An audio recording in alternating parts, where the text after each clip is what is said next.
All right, the new screen, it's open. Okay, perfect.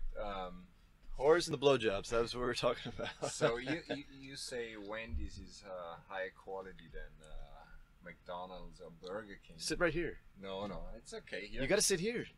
One person being, if we're two different, if I'm closer than you are, like on that podcast we just listened to, try and get the same distance Yeah. that I am. You're not, but your distance is different. No, it's the same. You're measuring with your fingers. Well, then I have to step back because when I think when I compress it, it's gonna. I'll be, yeah, there. Look, look, No, and just try and talk the whores and the blowjobs. The whores and the blowjobs. this is Yeah. okay. You, So are you what? trying to sabotage this? No, what were we talking about? You were telling me about your soul. Yeah, it was. Tell me lost. about your soul.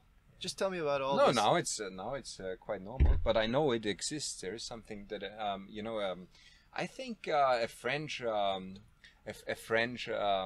philosopher said that the soul is in a part of the brain that is basically still not known what it is used for. It's called in German Zirbeldrüse.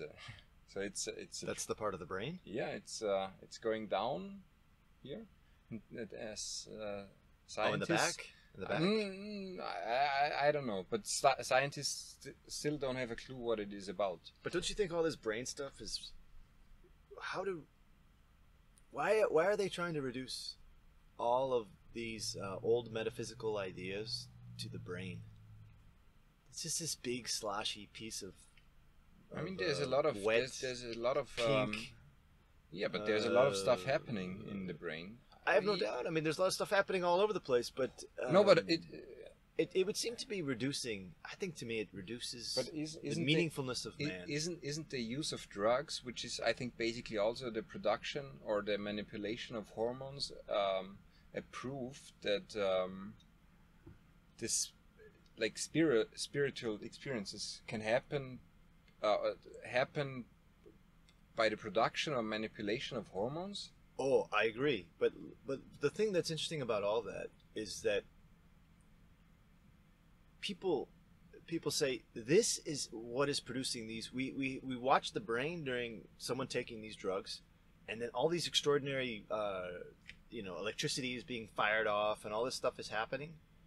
And so you tell the person that their experience is the result of all this stuff happening in their brain. Well, what have you told them, really? I mean, they just had this experience that changed their life. They've seen something, and they had this thing happen. They took DMT or ayahuasca, and something happened.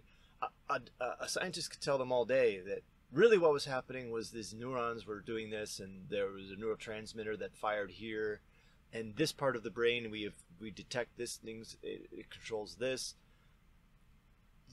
My life has still been changed because of an experience that I saw my grandfather, and he directed me to do something in this vision. You're telling me about my brain. It's totally irrelevant to all No, of but it's that. also the ability to be able to experience these visions or whatever.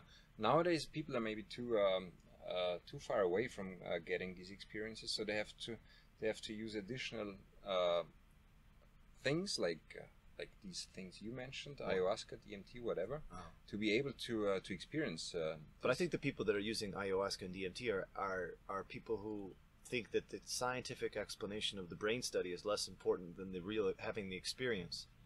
I think it's one of the interesting things about the 1960s and 70s was that people actually believed that they were opening a door, Aldous Huxley and the Doors of Perception.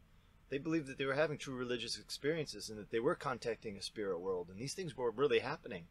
And then suddenly people began to realize, well, drugs is just fun. Drugs are just fun, and drugs are an escape, and the spirit world doesn't really exist. And I think a lot of that spirit world doesn't really exist is because science happened with brain studies. And now people say, oh, it's just a lot of fun because it's really just brain shit happening. And I don't know. Do you know what I'm saying? That the whole spiritual aspect has been devalued by this scientific explanation. I'm so interested in these experiences because I cannot prove that a spiritual world or level exists.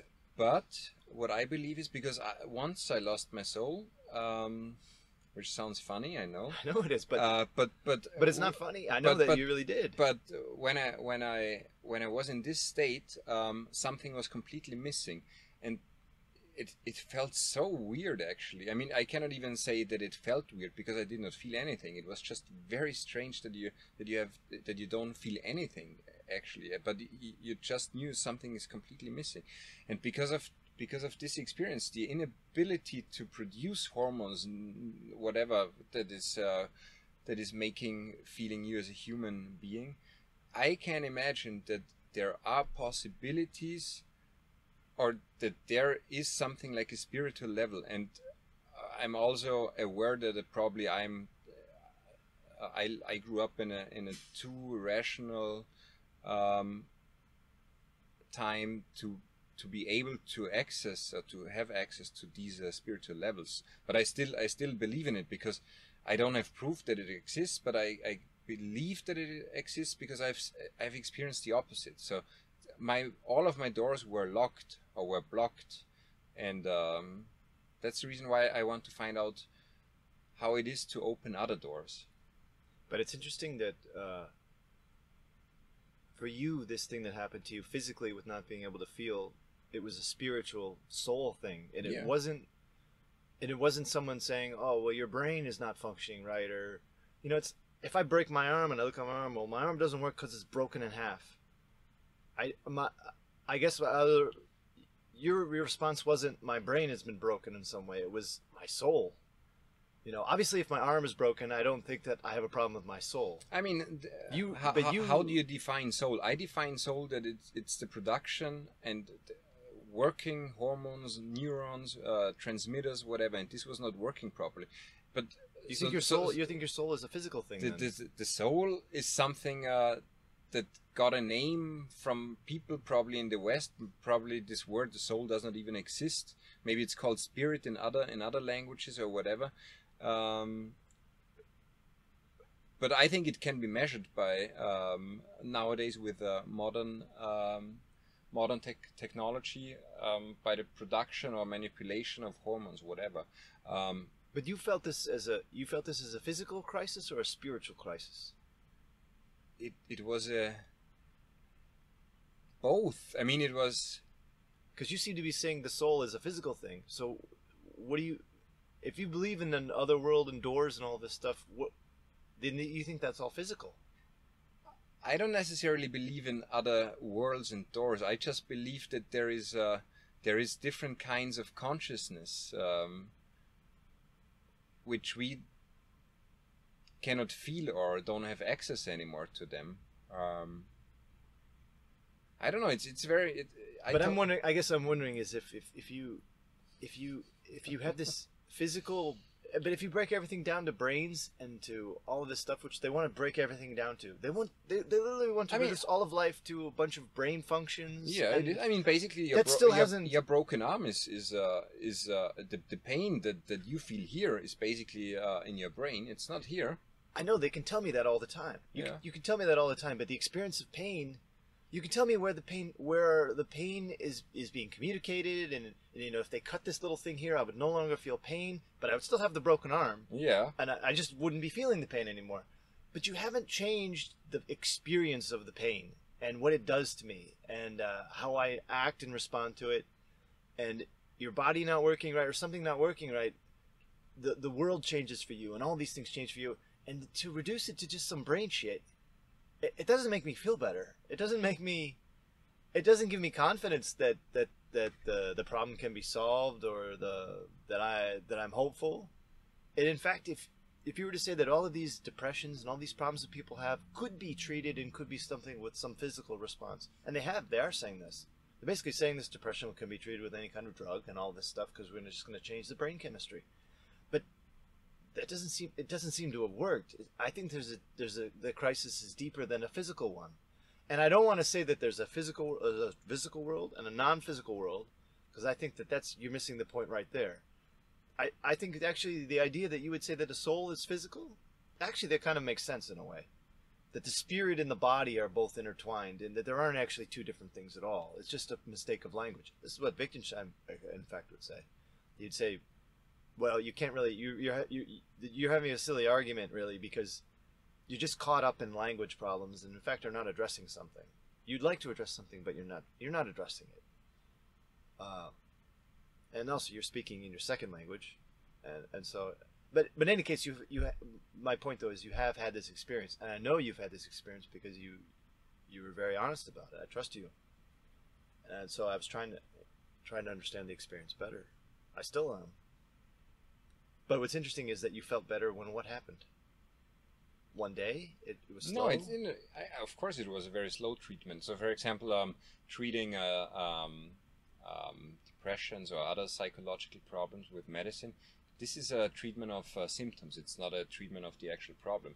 But so I took time. I changed my life. I quit the job, and I slowed it down, and I did things that made me feel better, and after a while it came back, everything. So first the taste, the sense of pain, the sex drive, whatever. That all came back at the same time? No, not at the same time, but step by step. It took a couple of months, and but I mean though that all of these senses returned equally at the same time? No. Or it was one and then some of the other? I mean, they did not return 100%, and then the next one 100%. So maybe it was 20%, and the other one picked up 25%, and another one came back, and I was at a level of 40%. So it was I guess the sex drive would have to come later, because if you didn't feel anything, you had a sex drive but you felt nothing. That wouldn't work very well. You wanted to fuck but you didn't feel anything? That would suck. I mean, there was no need, there was no desire to. Right. It was working, but things worked, but didn't feel anything. Yeah. Anyway, what I wanted to say is, I believe there is something like a spiritual level, or spiritual levels that we don't have access to, because I experienced the loss of the soul, which this is how I call it, and this was the complete loss of having any kind of, even though it was a very basic spiritual level. So, and I believe it can be extended with yoga, meditation, or DMT, whatever. And and you said you tried to burn yourself?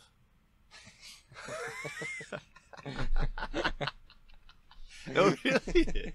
Where are you going? You can't leave. You can't leave now. No, I was gonna.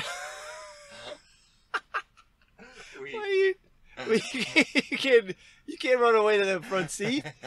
We're talking back here. You tried to burn yourself. You didn't even introduce, or you didn't mention where we are, what we're doing here. We'll do that later. All right, we're sitting in a fucking truck at a truck stop in Huntsville, near the prison, the Huntsville Correctional Facility. We've been advised not to pick up hitchhikers. Yeah, though my friend here, the Austrian, is very curious about the streetwalkers, the people of the night that are outside sometimes. The truck stops. Don't see anyone tonight. He likes the toothless variety, prefers them. He wants to know about them. Drugs of choice. Anyway, we're talking about when you tried to burn. You're testing yourself. And you tried to burn yourself. I did experiments. But all right. So I remember. I was for the listeners though. He tried to burn himself. Didn't feel anything, and then he took the fire away because he knew it was a bad thing for him. But he didn't take it away because it hurt yourself. You hurt yourself. But my question for you is, when you started feeling better, did you try and burn yourself again to test yourself? I mean, every once in a while I test. Oh, so you were testing yourself frequently with fire? Yeah. No, not with fire, but with what? I pull hair and stuff like this. I squeeze myself. Violently? Yeah. But how did you know you were really, really doing something violently?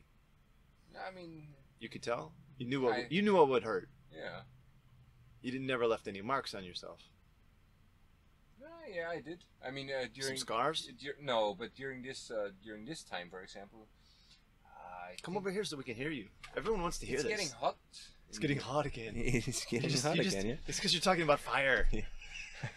I don't want to talk about this. This is interesting This stuff. was a very serious. I know. No one's making fun of issue. it. Everyone's very interested in this. I'm very interested. No in one this. is interested. No one. Think about it. In the future, somebody is going to solve these problems because of the information you provide. But you were how. It is not possible to talk about this without thinking about it. You know, I have to think very hard about this experience.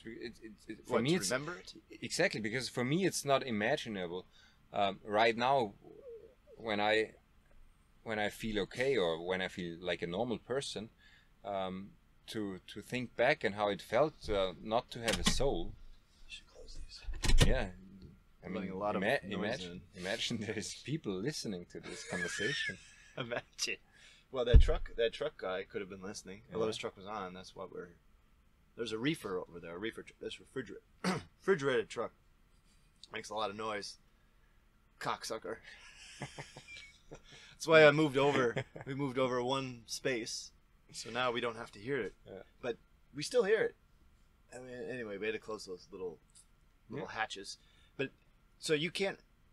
When you think about this time, it's lost to you now. The depth of the feeling, or I mean, you're. No, it's. How does it feel? It's only vague memories I have. That's the reason why I regret so much that I don't. Why I did not make any notes back then. I mean, I remember I did a forum post, which was very accurate. I think it described very well how I felt. But this was in a forum of people that took. How do you call it? Antidepressants? Yeah, exactly. Yeah. And they, because of the use of this medicine, they lost the ability to feel something. So they felt that they have lost their soul. And for me, the reason, I never found out what the actual reason was, because I never took drugs. I think it was some kind of stress or being bored or being... I could not rely on people. I thought they are my friends and things like this. It was a very hard time. Was there a response on the forum to what you wrote? Did you read the responses? I don't remember. You don't even remember? No. It was. I mean, you must have. It was a very long post, very long. You don't even remember if someone responded?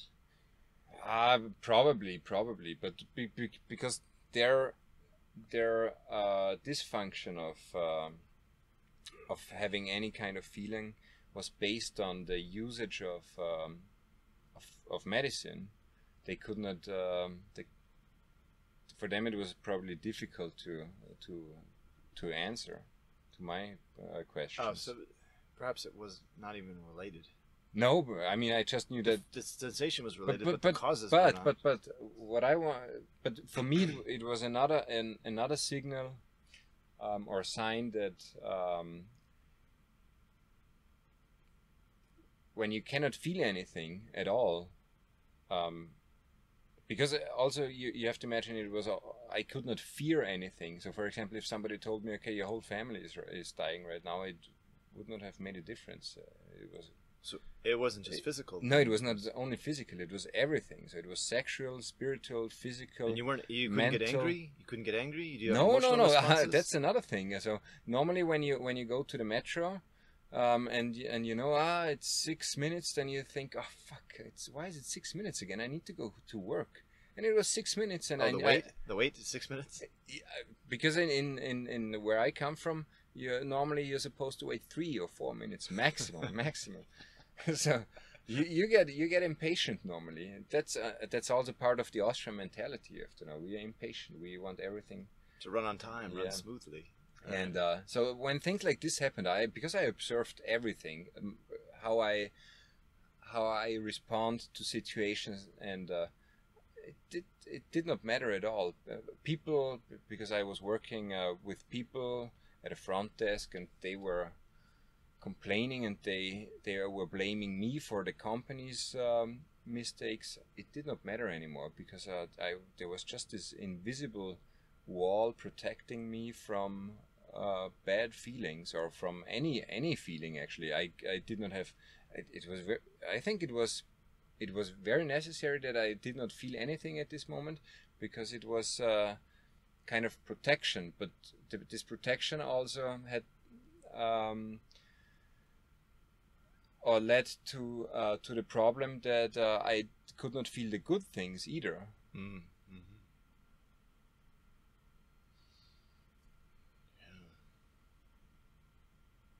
Jesus Christ, man. Jesus Christ. we should not have started with this topic. Seriously, we have so many things. We wasted so many. We could talk about. God, this is like a dead end. You can't talk about anything after you talk about this. Yeah. Yeah. Done feeling, burning yourself. Nothing. The burning was just to test things. I mean, I hurt myself once. I mean, Well, seriously, you mean? Not seriously, draw but blood? but Draw blood? I know, but I took a piece of metal and tried if my bones could feel pain. And I mean, it was not painful, but I knew, okay, I had a tiny fracture inside. So You fractured your bone?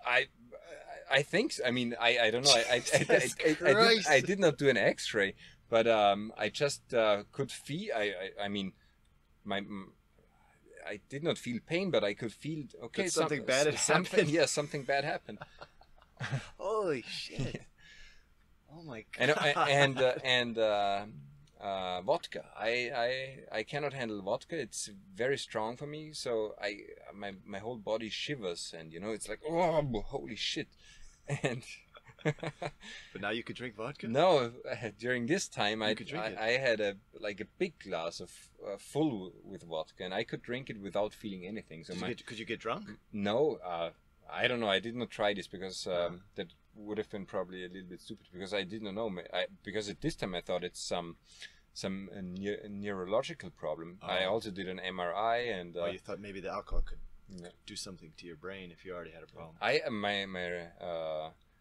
My mind was working incredibly. You cannot imagine. I mean, because it wasn't manipulated or influenced by emotion. It was just a rational working mind. It was incredible. So I thought about consequences, because I was raised in a very rational way. So I did not do stupid things, even though I knew. Except for the metal in your arm. I mean, I did not injure myself badly. I know. Just a little But still, bit. Yeah. I mean, I guess you were right. It was rational to test it. Yeah. You needed to test it. Yeah, of course. Testing the bone. Jesus Christ.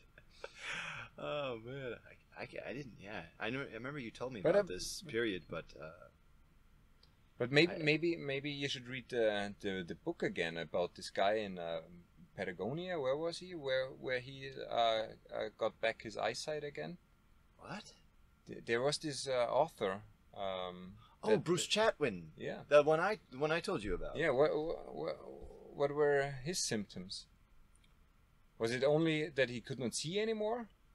What was what were the reasons why he lost his eyesight? Well, he blames it on his eyes were his job, because he worked for Sotheby's in England, and he was an art.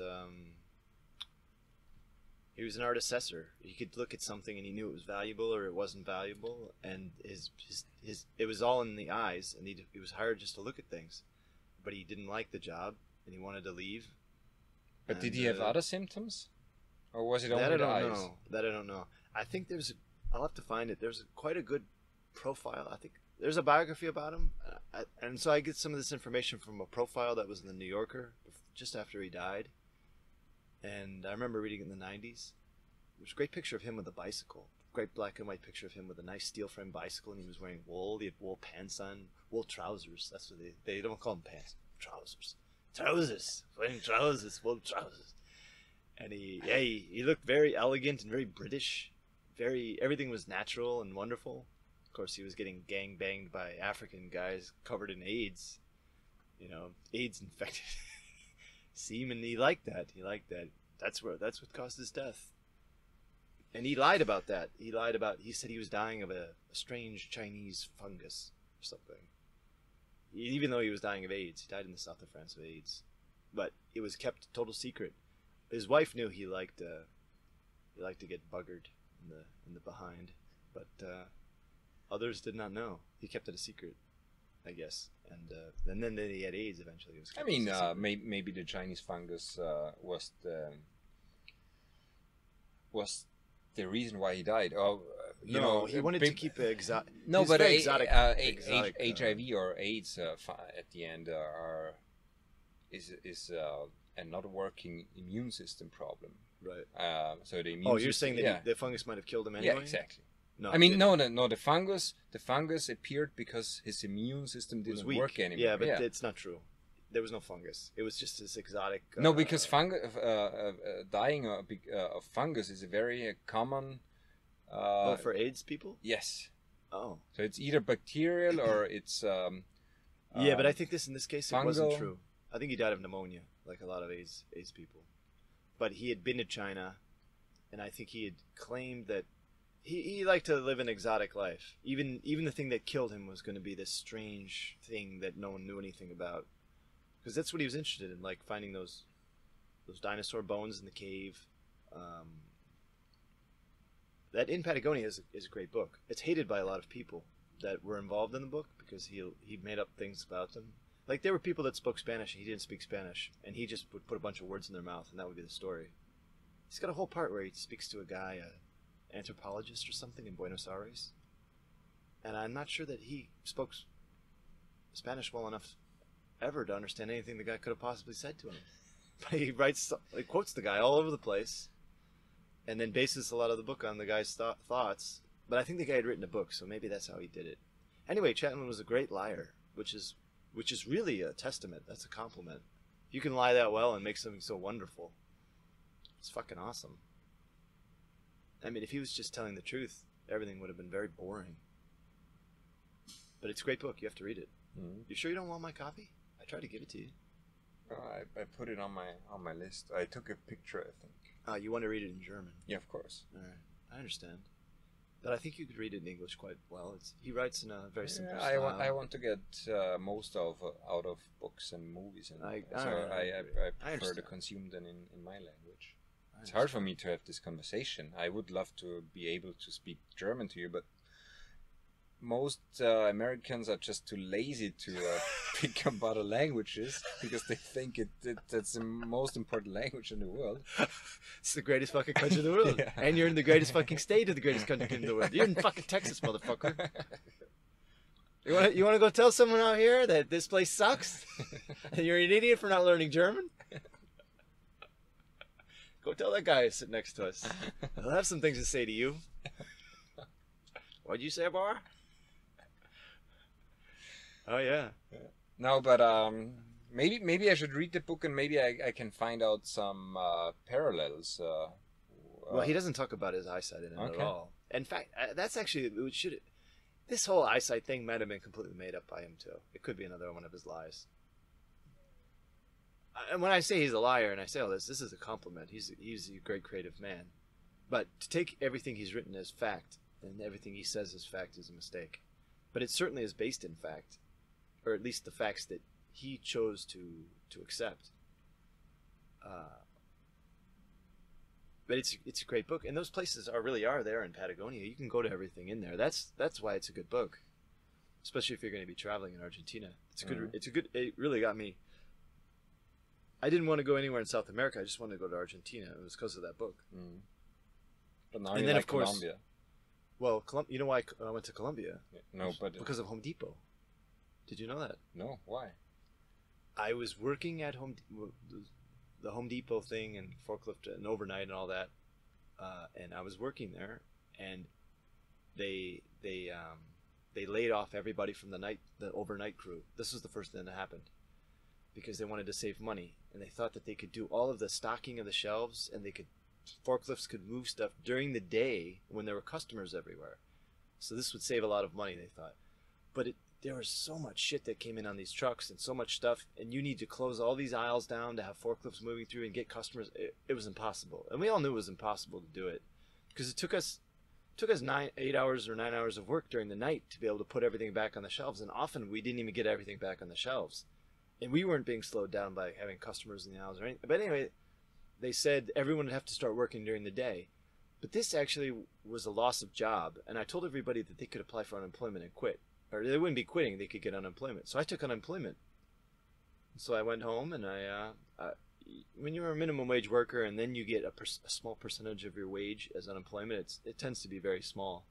But it was the principle that, this was an opportunity to get free money that I'd paid for with my unemployment insurance. So I was going to do it. It was an experiment anyway. So anyway, after like 4 months or 5 months, they called me up and said, it was a terrible mistake that we ended the overnight crew. We need people. We want to get the overnight crew back. So what were you doing in the meantime? I was riding my bike, thinking, meditating, just having a good time. I didn't know that. Okay. So there was a break. There was a break in between it, and I went back then. And this bastard wants to hire me for $1 less an hour than I was making 4 months ago. And I said, "What are you talking about? I was just making $10 an hour, and now you want to hire me for $9 an hour?" He's like, "Well, yeah, we just don't have the money." I'm like, "Well, then I'm just going to stay on unemployment. I'll see you later." "Oh, wait. All right. We're going to give you $10 an hour. We'll hire you back at what you were making." I said, "All right, well, then I'll come back." So I came back, but then they had the crew was a little different. There were different people. Some of the same. There was Slick Nick was still there. Stupid, Slick Nick. The interesting thing was he didn't remember me at all. He'd been run over by a car when he was 16. Now his short-term memory was totally shot. I said, "Hey, Slick, what's going on?" He goes, "Do I know you?" I said, "Yeah, Slick, it's me. Come on, I came back." "I don't know who you are." "Slick, come on, buddy." "Why are you calling me Slick?" "Slick, that's your name, Slick Nick." "No, Nick is my name. Slick, I was calling you Slick for 6 months, man. That was a few months ago." "No, I don't know anything about." "Well, I'm your good friend, Slick, and I call you Slick." "Okay." So anyway, I came back, and but Maria was now head of the crew. Okay. And she was Colombian. She was a caleña. I didn't know anything about Cali, anything about Colombia, nothing. And I wasn't really revealing what I was going to do. My plan was I was going to work a little while longer. Well, I was working on my Spanish then because I was planning to go to Argentina. I was putting my trip together. I was training on my bike because I knew I was going to have a very tough ride when I went there. I was still trying to decide whether I wanted to ride on Ruta 40, which was the Ripio, which was all this rock and stone. I read about it. There was this website which said it's one of the hardest things you'll ever do. It's just brutal. And then it said Ruta 3, which is on the other side of the country along the eastern coast. That is a terrible wind. Terrible wind. And it's brutal. And it's hard. But I wanted to go off and punish myself. Just wanted to crush my spirit and my body and to see what would happen as a test. This would make me... I didn't have what you have where I had no feeling. I was just bored. I wanted to just do something where the stakes were very high and the consequences would be grave and mortal, perhaps. So I was getting ready, but I did enjoy the Home Depot stuff. It changed my whole world. When you work at night and you're awake during the day, just that opened up a lot of new ideas for me philosophically and writing. And of course, I would write the classic, the Home Depot Profiles in Courage.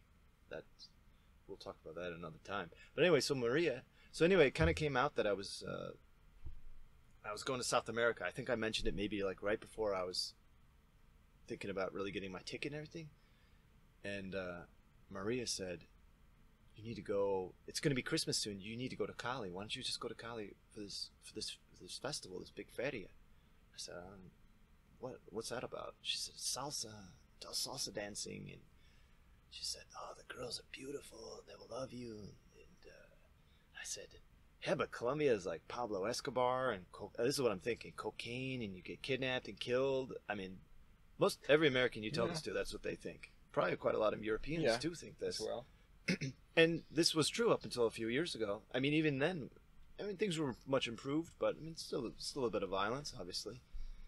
So anyway, and so I didn't want to offend her. I didn't mention anything about that. I kind of said, well, yeah, you know, I don't know. And I think she's the one who came in. I think she probably knew the stereotype that I probably had of Colombia in my head, and she said, no, it's much safer now, and you're going to be fine. So I started doing my own research on it, and I found a website which was called Poor But Happy, and it had just been closed down because I think they had a lot of problems between their members, and there was fighting, and you know how people get on these forums sometimes, they attack each other. Anyway, they all they talked about was Colombia. With Poor But Happy, I think it was dedicated to Colombia, and I was reading about all these different places. It sounded so wonderful, and then I decided at that time I would go to Cali first for a month for the feria. I'd cycle in Colombia, and then I would go to Argentina. So that was the plan. But to get back to what we were talking about, it was all about Bruce Chatwin in the beginning in Patagonia, that book, because I'd always known Bruce Chatwin and liked Bruce Chatwin and read his books, and I think I'd somehow come across in Patagonia one of my books on the bookshelf, and I picked it up again, and I thought, Jesus, man, I gotta go here. This is where you got to go. And Chatwin had presented it like something else in his own life. He was kind of at an impasse, and he didn't know what he wanted to do, and he claimed it was blindness. Maybe it was blindness, and he had to go there. I could imagine that it's true. It certainly makes sense. Yeah. You know, his eyes weren't working because he hated what he was doing, and so he went to Patagonia. But the real story about Patagonia for him was he had seen a map on a wall of one of these people that he'd interviewed. I think it was the wife of Mandelstam. Have you ever heard of Osip Mandelstam? No. He's a Russian poet. His wife's name was Nazdia. I don't know. Anyway, she was very old. I think Osip Mandelstam had been executed by firing squad. I want to say that. I could be very wrong. Someone listening to this right now is like, you fucking truck driving motherfucking idiot. Osip Mandelstam is still alive. He lives in Florida in a retirement community. Nah, I'm pretty sure he was executed by the communists at some point.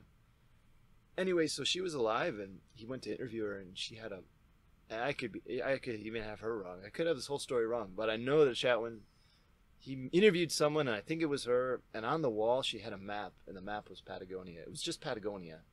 It wasn't the rest of the country or something. And he said, "What is that?" And she said, like I said, I could have all this wrong. She said, "This is where I want to go," or she said something like, he's like, "Oh, really?" She told him a little about it, and he said, "Yeah, I want to go there too. That sounds great." And she said something like, "Promise me you'll go there," or something like that.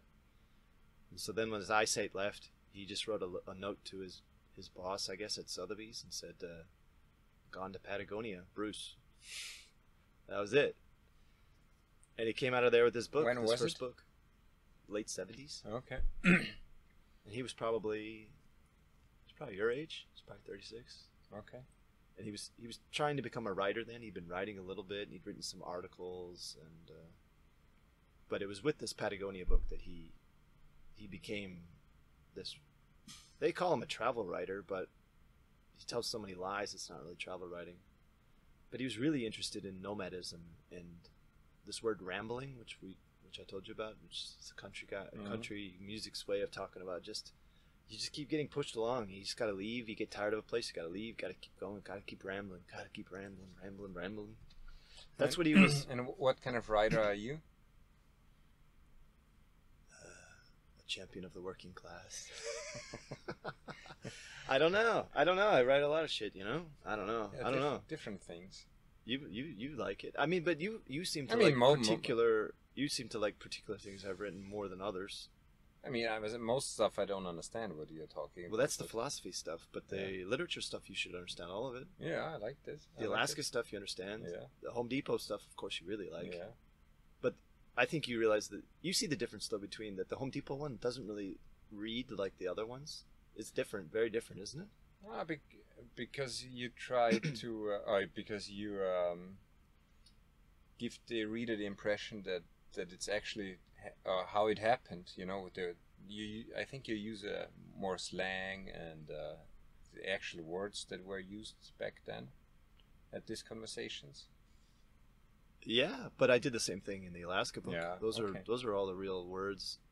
I mean, like Chatwin, it's a lot of lies, fictionalized things, but it's true in the sense that this is the mood and this is the situation, and these situations happen more or less the way they did. It's true, and look, great fiction is great when it's true. And you'd want to say, well, fiction is not true, fiction's false. Well, false fiction is just shitty fiction, but true fiction is fiction that happened. Does fiction happen? Yes, it does. It happens to you when you read it. That shit was as fucking true as anything. I remember reading A Farewell to Arms in Budapest. God damn it, man, that thing was true, man. And I fucking cried. I was my heart ripped out. You haven't read it yet, so I don't want to ruin the story for you. You got to read that book by Hemingway. It's one of the great ones. I mean, that shit really, really happened. It happened to me in those 2 days that I read the book. I read it over 2 days. And that whole world happened to me, man. That was fucking true. That was as true as the wine, that cheap bull's blood of eager wine that I was drinking that collected in my stomach like a big ball, and I had to throw up every day.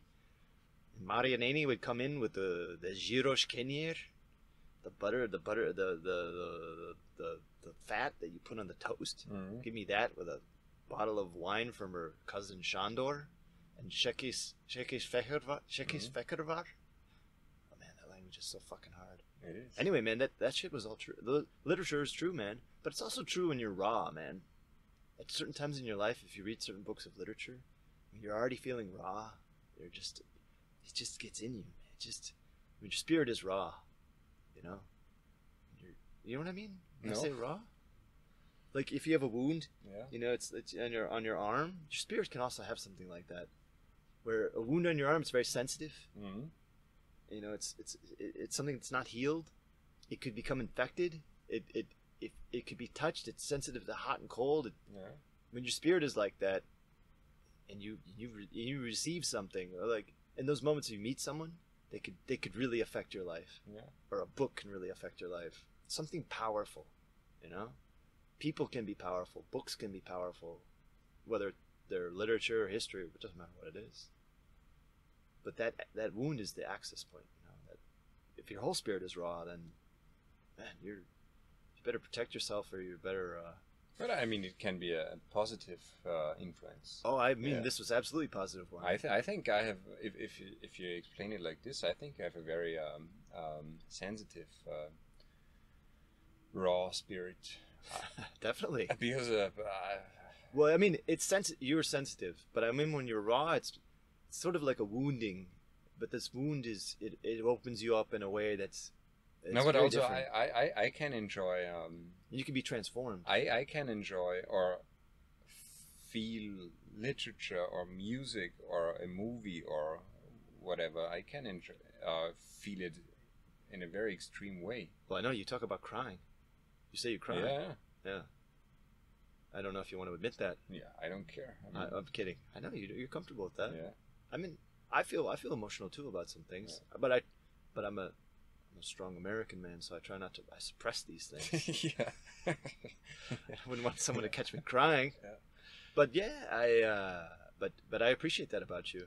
That you do feel those. You're open to those extremes. Sensitivities. I also felt that there is some extreme. I don't know. It felt very honest when I read your stories the first time, Home Depot. But that was also a very raw time for me. When I say raw, I was very raw. My spirit was very open. I had all the shit going on in my life, the failures, the disasters, the chaos, the drinking. Everything had to be overcome. But that's the way to change your life, is to. And I told a friend of mine down in Miami, who wants to change parts of his life.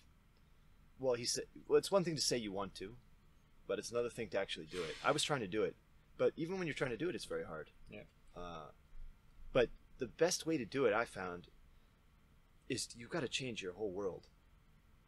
You know, if you have trouble where you are, and you think you're somehow going to change your behavior, but you're going to leave everything around you the same, all your friends the same, all the work environment the same, good luck. Good luck changing something that you're addicted to, no, you need to just complete everything. Upheaval. And that will give you a new perspective, and you can kind of try and start over and rebuild something. But even then, you're going to be drawn back. It's just the nature of things. You'll be drawn back, your addictions, whatever. But the Home Depot thing was very effective for me. That overnight, that changes your... That'll throw you off. That'll change everything. And plus, when you get to walk around during the day, everyone thinks you're a man of leisure. You feel great. You feel like $1,000, man. Everyone's like, wow, he's pretty young to be retired. He's hanging out at the library, reading books all day. They're like... You could be unemployed as well. Yeah, but the way I walked with a very good posture. People knew that I was a man of confidence and bearing in the world, and he's a retiree. He's a young retiree. He's been very successful. You know, a way of walking can be exaggerated. I think there was a movie, I don't remember what it was, but I was laughing because, no, it was actually J.D. Salinger. Help me. Which one? Catcher in the Rye? Yeah, The Catcher in the Rye. Did you read that recently? Yeah, I read it a few months ago. Oh, that recently? Yeah, and I was laughing when he was shaking hands with a guy, and the other guy was pushing very hard. You know, there are these... Oh, he was shaking it very firm? Yeah, exactly. Those fuckers who want to show their confidence, they're like, I'm going to break your hand. So that was probably my favorite sentence in the whole book, when he said... Because it's something that's happened to you. This guy pushed so firm that he... Squeezed. Oh, squeezed so firm that that nobody could have believed that he's gay or something. But you know... So the way you walk could imply that you don't want people to think that... but I'm overdoing it. Yeah, overdoing, yeah. I think I probably was at this time. Yeah. I was a loser. I was working at Home Depot. You got to overdo it. Oh, you want to grab me one of those LaCroix down there? What is it? The waters? Okay. Yeah. You can grab one for yourself too. They're probably cold now. Oh, they're not super cold, but oh yeah, that's a great sound. These are good. This is your new thing, huh? You like these waters? Quite good. How do you pronounce it? It's French. La Croix. La Croix. Yeah. The cross. I know. Yeah. Why do you pronounce it the American way? Because my parents pronounce it LaCroix. So I always... And plus, I don't want to insult your... I don't want to make you feel uncomfortable by speaking foreign accents. Oh my God! You speak French, and I have to correct you in English and French, Spanish. What's wrong with you? And you don't even speak German. I know. You think like speak... Well, German was one language I did want to learn to read. Heidegger and Heidegger, Wittgenstein, all the guys that I consider to be most... And Nietzsche? Nietzsche? Actually, all of the guys I consider to be most important are Germans. All of them. Yeah. You know, I really need to learn German. I don't have time for that. You get a better understanding. I know. I'm a fool for... What they actually thought. I'm reading translators' ideas of things. Yeah.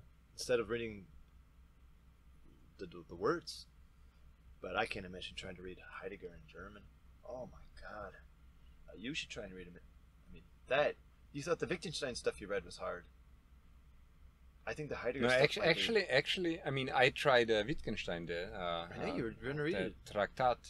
What is it called in English? Tractatus? It's the same in German. Tractatus Logico-Philosophicus. Okay, so he's using the Latin. No, but in German the word Traktat exists, so I thought so maybe it was you think the German? I don't know, but I tried to read it and I did not have a clue about it. Yeah, but I didn't either. And but I also read your stuff on your blog, which I thought was Wittgenstein, and it's the same fucked up shit. Well, thank you. That's a good compliment. That's a great compliment. I'm writing at a high level. I can write the same fucked up shit as Wittgenstein. Jesus Christ. Jesus Christ. Well, yeah, it's yeah, but it's taken me 20 years to be able to understand even a small part, but I do now. And you know why I do? It's actually because of places like Home Depot and Alaska, and an academic sitting in a room on his ass by himself, who doesn't do exercise, who doesn't risk his life, who hasn't, you know, the whole first part of the philosophical investigations is Wittgenstein talking about language, but all of the examples he uses are workers are gathered here and they're moving this cylinder and this block and they're using these two words to do all of the work. It's all these workers and all. It's incredible. It's all about workers and work being done, and it's all manual work. Not to say that he's not trying to say that language has its roots in manual labor, but these are all the examples that he gives. But the idea is that language it's in the world. It's not something you think about by sitting in a room by yourself. It's out in the world with other people, and it's working and doing things together. It's, as he says, it's a form of life. That's what language is. It's not some system that you access theoretically in a room somewhere, which is what all of the people that, or most of them that write about Wittgenstein, continually look for in his works. They want to reduce him to some theoretical system of some form or other. Even though the Tractatus is a theoretical system. That is where he did that. But he rejected that entire book, saying it was wrong. But then there were people that still continued to want to believe that this was really a great direction. He had it right. And he tried to tell them all, no, I had it wrong. It was totally wrong. And then he tries to write this new book where he tries to get rid of any sort of idea of a theoretical system. He doesn't try to build a system at all. And what do all these fucking scholars who sit in rooms, who write papers and you get tenure, what do they do? They try and build a system out of all of the things he's written in there. They try and turn all of that shit into a system. I mean, it's completely wrong-headed.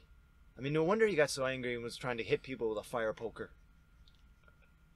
He got pissed. He was very angry. I mean, he just wanted to kill these guys because they could only build systems. They could only think theoretically. I remember in Cali we were talking about the fire poker. You remember this story? I told you the what fire was it poker about? Story. Well, I'm gonna butcher the story again. No, it was in Argentina. You were There's the video of me and Maxim. Maxim took a video of me. He was running around. Maxim is this Russian. He's from Tashkent, which was the greatest city on earth. That's Uzbekistan. Now it is, but he was there when it was the USSR, and when he was asked where you're from, he said, "I'm from the greatest city in the world." Must be in America. That's right. That's right. I know. It must be in Texas. No, we knew it couldn't be in Texas because he had a thick Russian accent. He looked like he was from a Dostoevsky book. He looked like Tolstoy. That beard, and he said, "No, Tashkent." Like, what the fuck's Tashkent? But he said before Tashkent, when it was part of Soviet Union, it was the greatest place. He said, I forget exactly why. Anyway, so he took this video about the Wittgenstein and the fire poker where I talked about it. It's a very short video. It's on YouTube. No one really watches it. But it's in the second floor of I forget the name of it, but it's the camping site at the end of the world where everyone gathers. If you ever go there, this is where you have to camp. It's just the coolest place. All of these people that have come from as far away as Alaska, that started on the road in Alaska and took the Pan American Highway all the way down. And by bike, that's a trip that takes you years and years and years. Some of them have been on the road for 4 years, 5 years. Some are just, they're rambling, Some guys are just rambling. They ramble the rest of their life. I don't want to go to a place called the end of the world because first of all there is no end of the world because it's basically a ball. Well, it's where it's a globe, you know what I mean? And well, some people disagree. They say it's flat. Yeah. I don't care what some people think. So there's no end. That's what you think? Yeah, exactly. There's no end. Well, and it's called, that's where the road ends. I want to go to places that interest me because there's beautiful nature or. You don't think this place is beautiful? It could be, but it's cold. Patagonia. It's very cold. I don't want. Oh, this place is. Look, after the wastes of Patagonia, where there's nothing, it's very much a wasteland. At the end of the world are all the mountains again. There are huge mountains down there and streams. It's lush. It's green. The topography changes completely down at Ushuaia, and then you have all this area where there are no roads to it. You have to take a boat out. And it'll drop you off there, and you're going to be alone out there. There's no one else out there, and it's beautiful. Yeah, but you can find places like this where there's nobody else. Way up north in Patagonia, in the Andes. Oh, you can anywhere. Yeah. You can anywhere, and the Chilean side is actually supposed to be beautiful. Yeah. My friend cycled the Chilean side. That's the beautiful one. There's waterfalls and. Yeah, it's green there, and because it gets all the rain from the Pacific. Right. Exactly. And then the other side gets none of the rain, so it's a wasteland. Yeah. I chose the wasteland though. I didn't want to go where it was pretty. It was a spiritual journey going there. It was an extension of the Home Depot thing, but it was a spiritual journey. That's why I want to do Ruta 40, because it'll be a new spiritual journey. and make a movie of it. And my buddy and I would do it together, and maybe, who knows, maybe you want to go. Riding a bicycle? Yeah. No, actually. You wouldn't do that? No, I don't think so. Yeah, because I'm getting older and I realize that I'm getting more and more lazy. Yeah, but I'm a lazy person. You're a person with drive. You want to achieve something. You have projects and no, I'm not joking. Really? I try to have a quieter life, which is easier, and I don't have to achieve things anymore. I just try to have a good life, which is not too hard, and but you do a lot of things. yeah, I mean, I'm still curious. There's still learning stuff and improving. There is still so many interests I have, but I think the difference maybe is that I present my projects as being epic, and you're much more humble about your projects. I think that's the difference. It's in our walk, you walk more humbly, and I strut. yeah. You look at someone like me, and people think, well, he thinks he's very important. They look at someone like you, and they say, hey, he looks like a very nice guy, approachable. They say I'm a douchebag, and they say he looks like a fine person. Yeah. That's the difference right there. But really, we're both accomplishing things. Just I do it with more bombast and more, just look at me, right? I'm an asshole. I'm free to admit it.